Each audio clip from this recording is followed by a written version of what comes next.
JuJu Smith-Schuster is reportedly out for the rest of the season for the Pittsburgh Steelers. That puts them in a bind at the wide receiver position, as he's been a longtime member of this core. In fact, the most experienced member of this core, being drafted in 2017. But does it really put them in a bind? Because they have some other playmakers on the roster that were making plenty of noise on Sunday. We're going to discuss what the impact of losing JuJu Smith-Schuster is right here on the Locked On Steelers podcast. Joining me will be Tony Serino for a Tony Tuesday. It's going to be a very fun show, so be sure to tune in. We're also going to talk about and give him a chance to do his victory lap, because you know that he loves him some James Pierre, as the conductor of the James Pierre hype train. But we're also going to talk about Cam Hayward. Underrated still, because he's playing phenomenally. We'll break some key stats and some key breakdowns on what he's been doing so well early this season on this show. Brought to you by Rock Auto today. Amazing selection, reliable little prices, all the parts your car will ever need. Visit rockauto.com today and tell them the Locked On sent you. Thanks again for listening. I'm Chris Carter. Let's get into it.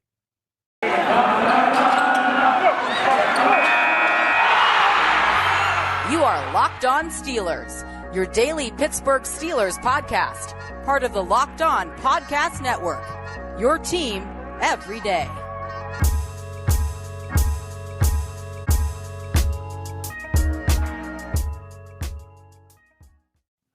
And welcome to the Locked On Steelers podcast. I'm your host, Chris Carter, bringing you your daily dose of all things on the Pittsburgh Steelers. As always, you can find this show on Apple, Spotify, Google Podcasts, Odyssey, and YouTube. Like our video on YouTube and subscribe to our YouTube channel, and that will really help us out. If you leave us a 5-star rating with a positive comment with your 5-star rating, you get a special shout out at the end of the show. We also thank you for making us your first listen here on the Locked On Steelers podcast. We're free on all of our platforms. We appreciate you always making us your first listen of the day. And today's first listen for you, you get a special treat, because it's not just any Tuesday.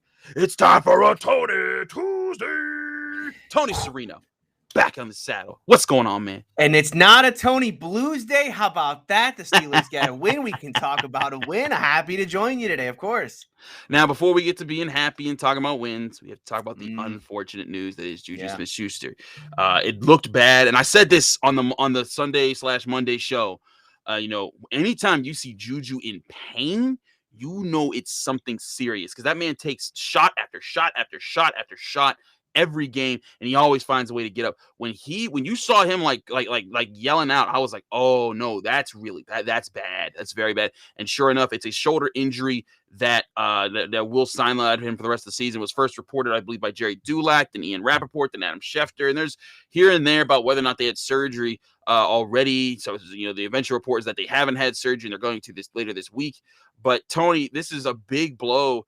JuJu's a face of this team, not the face, but he's a face. He's a national, presence. He gets on Super Bowl commercials. He gets major endorsement deals. He's been a person that, when teams play the Steelers, they key on JuJu Smith-Schuster. Heck, that's why Kareem Jackson lit him up so hard, was that as soon as JuJu got the ball, he was flying upfield at 100 miles per hour, because he knew he had to stop him, because JuJu when he gets going, he's kind of a freight train. So that was I think this is a big loss for the Steelers in regards of he's Ben's third down guy over the middle. He's been a clutch guy for the Steelers. He's kind of like that Hines Ward. I'm not fast, but I will get the clutch yards in a first down situation. Yeah. What's your thoughts when just seeing how this is going to hit the Steelers this year? Yeah, it's really tough because, like you said, he's been a fan favorite for so many years, and I know he went through this kind of rocky patch, more recently with the whole TikTok dancing and all that. But look, for the majority of his career, I think he's been a real fan favorite. Came in and added a little real fun to the team, going back all the way to his rookie season. And while statistically speaking, he hasn't had the gaudy numbers that he had in his second year, more recently, he has been certainly the most consistent of the Steeler receivers over the past stretch, right? When we talk about all the drops the Steelers had a year ago, JuJu was the one stabilizing factor there. I believe he led the team in receiving touchdowns a year ago. Just he was someone that, like you said, Ben Roethlisberger could rely on him. Right? It was a 3rd and 8. Where are we going? Just let's go to JuJu. Yes, teams came in and they did. They tried to double team. It was one of the more interesting things to watch. When you consider that JuJu is not, doesn't have the big physique of a Chase Claypool or the elite route running that someone like a Diontae Johnson has, and yet teams were still coming at him and trying to double team him, take him away on those big money downs to make Ben go somewhere else with the football. I do wonder from that perspective, what is the domino effect going to be now as teams start to rotate coverages other ways now that basically JuJu's likely going to be out for the entire season. I do wonder how that's going to go. And I think right now, look, he's a big loss because you lose your slot. You lose your number one slot guy. I mean, JuJu was primarily a slot receiver, has been his whole career. Yeah. He's good on the outside, but they've used him as a slot guy. Does this mean that just Ray McCloud automatically gets more reps? Because I'm not sure that it does. And you said at the beginning of the show to start, like this, this may be maybe not a blessing in disguise, but certainly doesn't have to be kind of a catastrophic injury at the position. I'm right there with you. I want to hear your take, though, and why you think this may not be the end of the world when it comes to the Steelers receiving core. To me, the biggest hit is actually the depth part of it, because now, before this, you could lose James Washington for a weekend and still have 3 playmaker wide receivers on the field. Yeah. Now, if one guy goes down, it's Ray McCloud, who's one of your top targets, and that's the problem there. Or Cody White. Or Cody White, and we saw his bad drop in the game. But here's where I still see there being a lot of potential for this team. When you saw JuJu go out, you saw Matt Canada put Chase Claypool in the slot. That's where he got that 59-yard pass over the middle, toasting Von Miller, dusting Kareem Jackson, and going down the sideline. Then you also saw him get the 18-yard touchdown up the middle of the field. He is a serious problem as a big guy over the field who can move. So small slot cornerbacks, beware. Big linebackers who can't run with a fast guy, beware. That's a matchup problem. And I think what's going to be, everyone's thinking like, oh, it's just going to be Chase in the slot, or it's just going to be Ray in the slot. Also, shout out to Ray McDonald, because he's still a person that people think is a person. It's Ray McCloud. But I say that full of justice. I've said Ray McDonald 1,000 times myself, but it's just funny the more it gets said. But point being, this is going to be a group effort to kind of rotate into the slot. I fully expect James Washington to get some slot time, Chase Claypool to get some slot time, and yes, Ray McCloud to get some slot time. But I mean, JuJu took up 77% of the slot snaps for the Pittsburgh Steelers, according to Pro Football Focus. But also, here's the other thing here, and I think this is something that people overlook.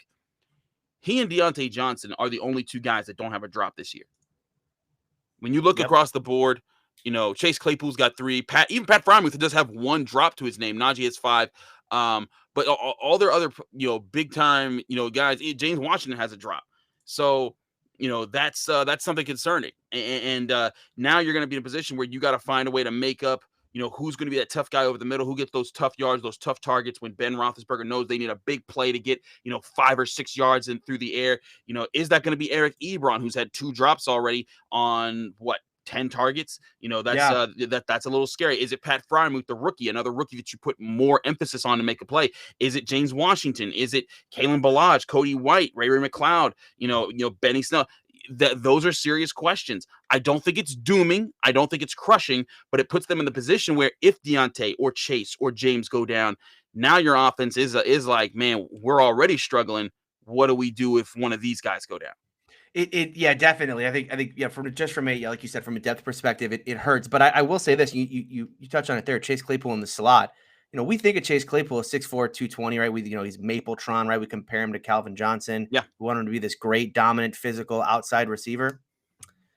That hasn't really been his game just yet. I mean, that projection wise, yes, he should get there. And I think Ben talks about it all the time, how he wants Chase Claypool to be that kind of big physical, go out there and dominate, go out and moss people. He did it once against Buffalo this year. But, I looked at his contested catch rate this season, charted by Pro Football Focus, just 38% of contested catches has been brought down by Chase Claypool. That's actually the worst of anyone on the Steelers. One of the worst numbers in the league, actually, of guys who have brought down contested catches. So I do think that there is kind of a silver lining here, which is that, you saw this, that Canada put Claypool much more in the slot. This is the most he's played in the slot all year. I think it was a domino effect from JuJu going down. And like you talked about, he's a real mismatch there. Claypool has his problems on the outside. He has a problem with getting off the line of scrimmage at times when guys get too physical with him. Down the field, unfortunately, he's not a great 50-50 ball guy right now when it comes to those down the field throws. Yeah, he's not there yet.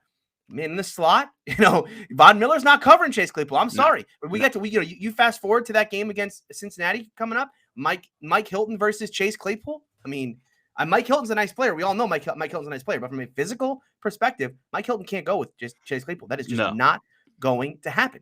And so I do think in that way, I think this can unlock some things down the football field for the Steelers. Ben likes to hit Chase down the field. We saw that on the long touchdown, or I guess long for Ben standards, the 18-yarder.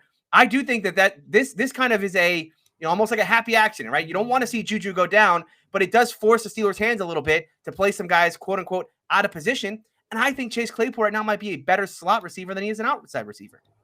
it's a very reasonable take. I think that his strengths are catching the ball and doing things with the ball after it's in his hands. Yes. And you saw that with the slant that he took for for a 59-yard pass over the middle. And I mean, he can still go up and get the ball, just not down the sideline. That's not right. And again, second-year player. It takes time to develop those skills. He's got the ceiling. We see the ceiling is there. He's just got to get up to it. I think that he will with time, with Chase Claypool and the things that he brings. But Tony, we gotta throw it to a break here. Before we do that, I gotta talk to you guys about Bet Online. Bet Online is the #1 place to bet on college football and pro football all season long. With a new updated site and interface, there are even more odds, props, and contests from BetOnline, which continues to be the #1 source for everything football. Head to their website right now or use your mobile device to sign up today, and you'll receive a 50% welcome bonus on your first deposit. Don't forget to use your promo code LOCKEDON to receive your bonus. Again, that's Locked On, LOCKEDON, all capital letters, all one word. As you go through the site, you'll see new games, new props, new contests, new challenges every week that finds you a way to make more money, because BetOnline is the fastest and easiest way to bet on all your favorite sports, from football to basketball to boxing, right down to horse racing. Don't wait and take advantage of all the great offers available for the 2021 season at BetOnline, where the game starts.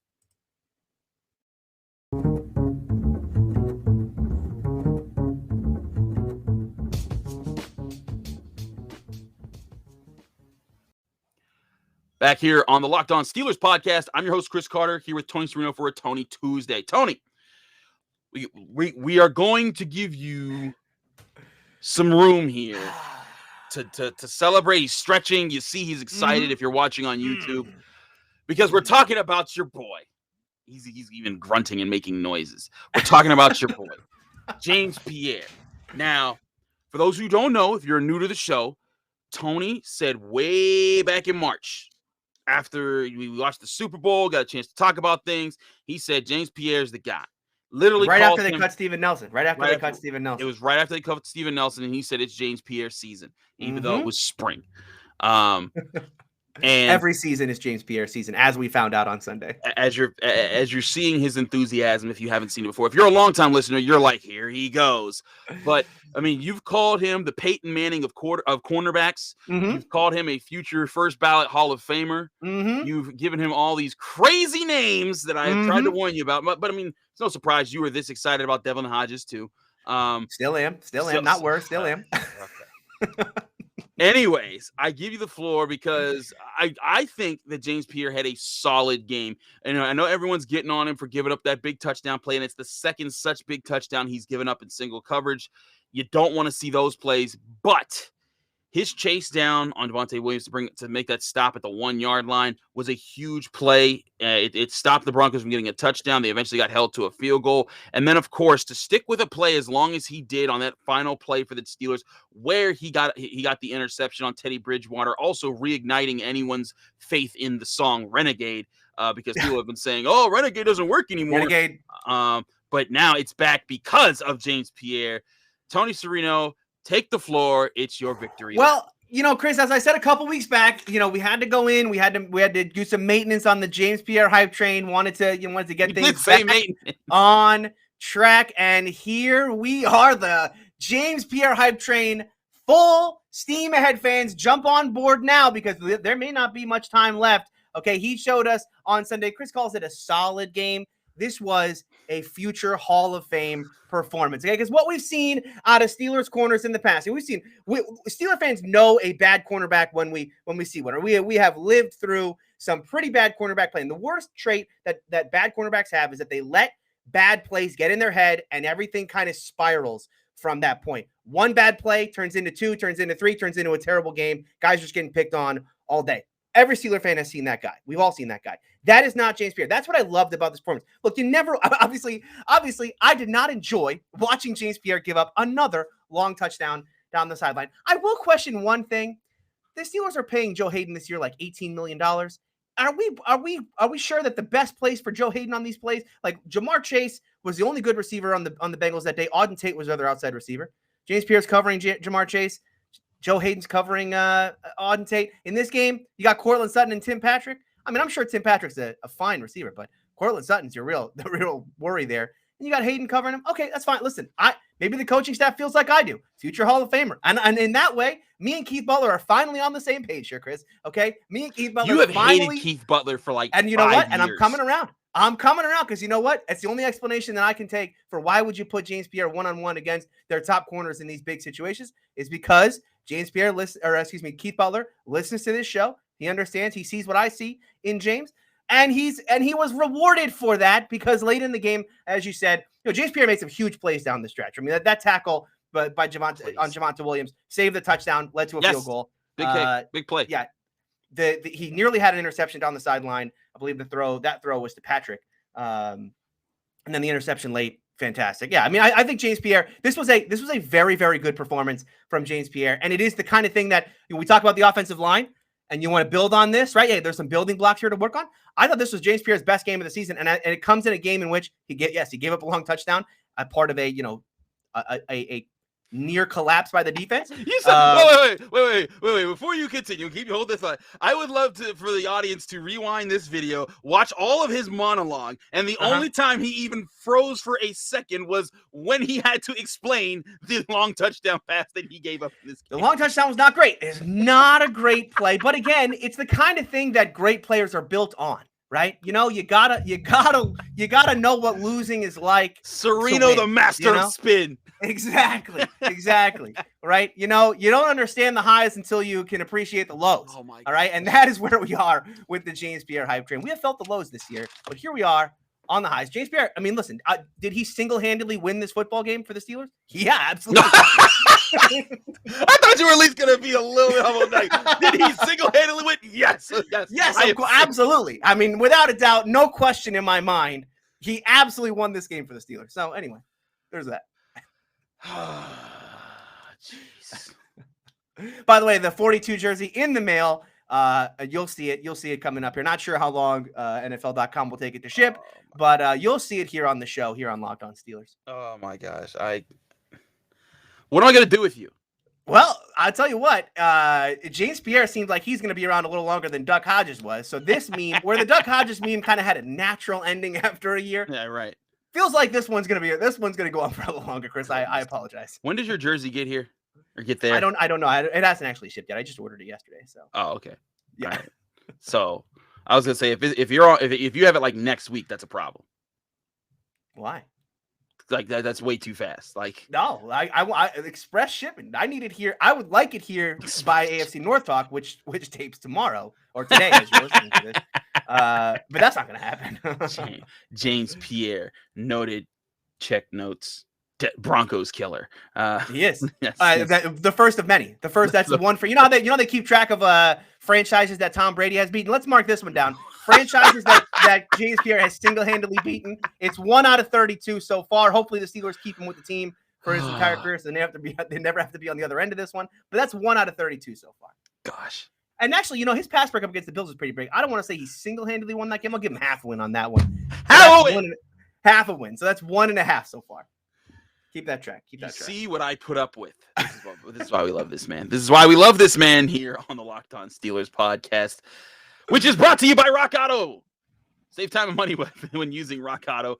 Why choose to spend 30%, 50%, even 100% more for the same parts at a chain store or car dealership when you can go to Rock Auto right now and find the same car part, say Honda Odyssey fuel pump, for $216 when at the chain store it was $353. You saved yourself over $100 for just one part. Rock Auto is a family-owned business serving do-it-yourselfers for over 20 years. Rock Auto's prices are reliably low for every customer. They have everything you can need, from brake parts to tail lamps to motor oil and even new carpet. Go explore their easy-to-use website today and to find the solution for your auto part needs. Go to rockauto.com right now and see all the parts available for your car or truck right Locked on their How Did You Hear Us box, so that they know that we sent you. Amazing selection, reliable low prices, all the parts your car will ever need. Visit rockauto.com today and tell them that Locked On sent you.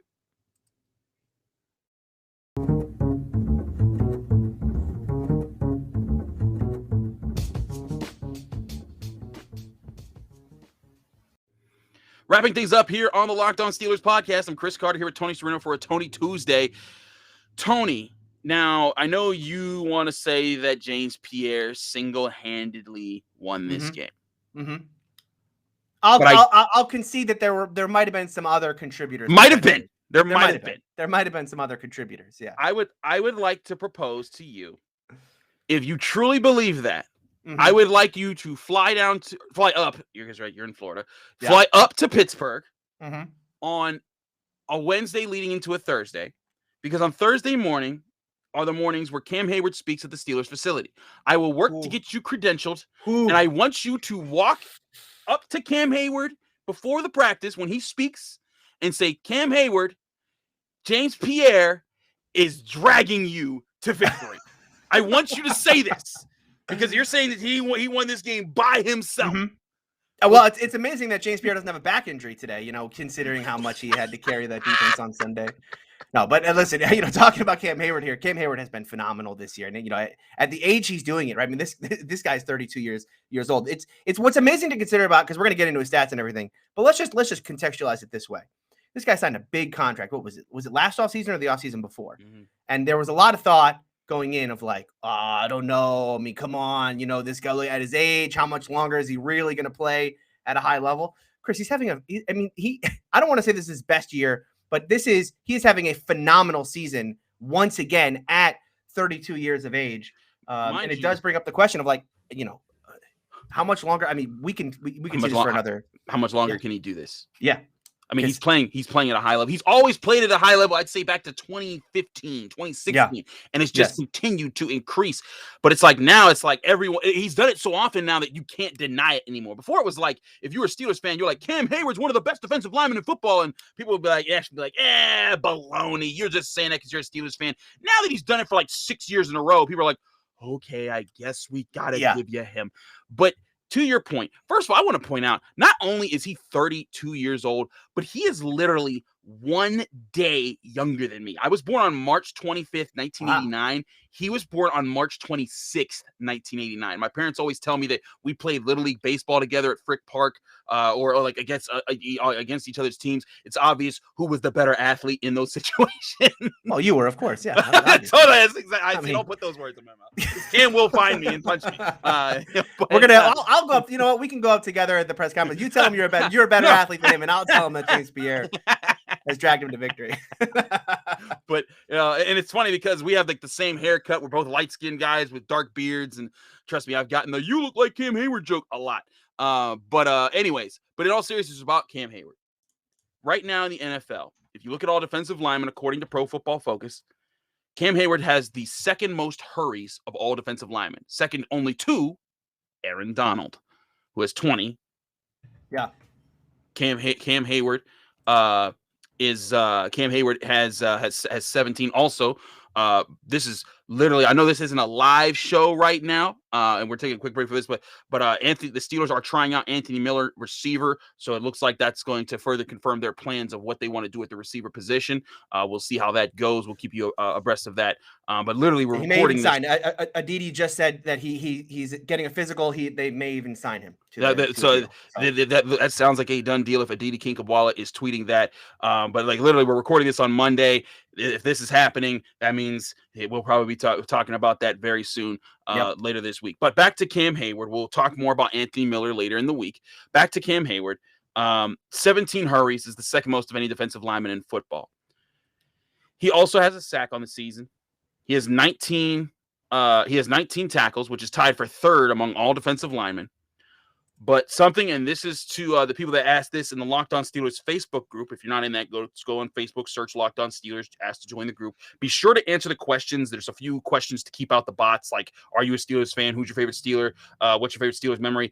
Put real answers in there. That lets me know that you're a person and not a robot. But I had some fans. Duck Hodges throw to James Washington against the Cincinnati Bengals. Stop it. Can I join? Can I join? You're in the group, Tony. But again, we had some of our listeners asking in there, like, hey, where does Cam Hayward stand as far as batted passes? Because he's done a few. And that's a great observation by you fans. And this is why we have the greatest listeners in all of podcastdom. Because Cam Hayward has 5 batted passes right now this season. That is the most of any defensive lineman in football. The next closest two have 3. It's Malik Jackson for the Browns and Lakai Fotu. I think I just butchered that man's name. He also has 3 passes. He plays for the Cardinals. I apologize to Mr. Fotu if that's even how you pronounce his name. But in all seriousness, Cam Hayward is playing phenomenal, out of his mind. And it's the things that we've seen for years. This guy comes to work. He knows what he's doing. He's prepared for opponents. He's physical. He's mean. He digs deep. I mean, Tony, we've seen some amazing defensive linemen over the years for this franchise, whether it's Casey Hampton, Aaron Smith. I mean, even Stephon Tuitt, I think it's had some really flashy years. But Cam Hayward may be the best defensive lineman that the Steelers have had since Mean Joe Green, and that's no small talk right there. And I don't think that's hyperbole either with the way that he's been playing. No, it is. It certainly is not. And I think, we should talk a little bit about the injuries that have happened around him, right? Because you think with all the rotation the Steelers have had to go through on that defensive line, and then, the edge rusher, games without TJ Watt, without Alex Highsmith.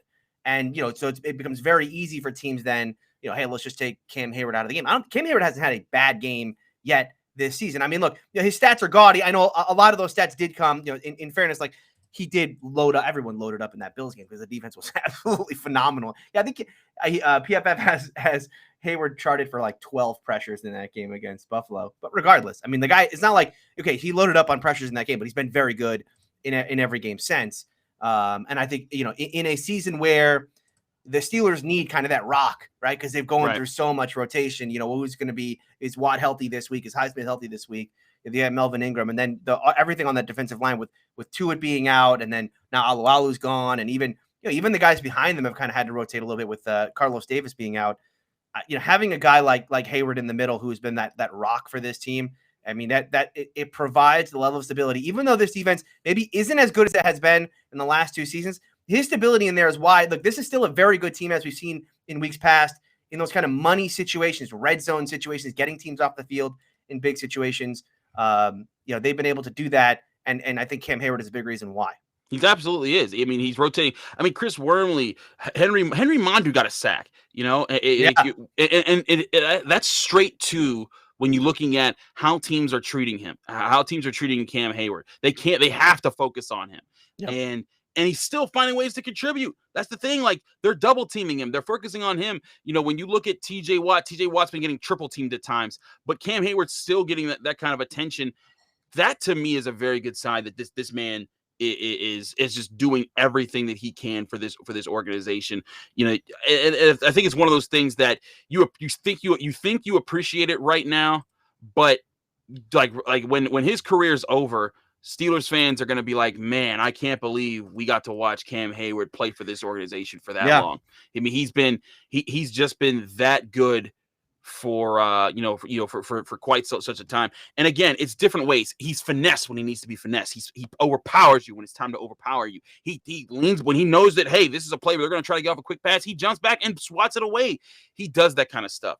And he's also been a leader, like beyond the on-field stuff. Like, I mean, back in 2015, when the Steelers were going back and forth with the Bengals, and you saw how you saw how, like, the Bengals were chirping a little bit. There was the one time when I believe it was Mike Munchak who got knocked over by Drake Kirkpatrick or Reggie Nelson, one of the Bengals defensive backs, and then he like pulled the guy's hair to get back up, and they tossed it a little bit, and the guy got in Munchak's face. Well, here comes Cam Hayward jumping in front of him and says, back up, and it just immediately the beef was squashed because he's the enforcer. He's the leader in the locker room, and he's been the face of he's been one of the guys you could say is the face of the team for the last several years. Yeah, no, I think you're absolutely right. These kind of intangibles with Cam Hayward is something that when he ends up retiring, it is going to really hurt this team. The other thing about him is what I loved him this offseason. They asked him, after all these injuries started happening, said, hey, Cameron, you're going to have to play like 80-90% of the snaps again.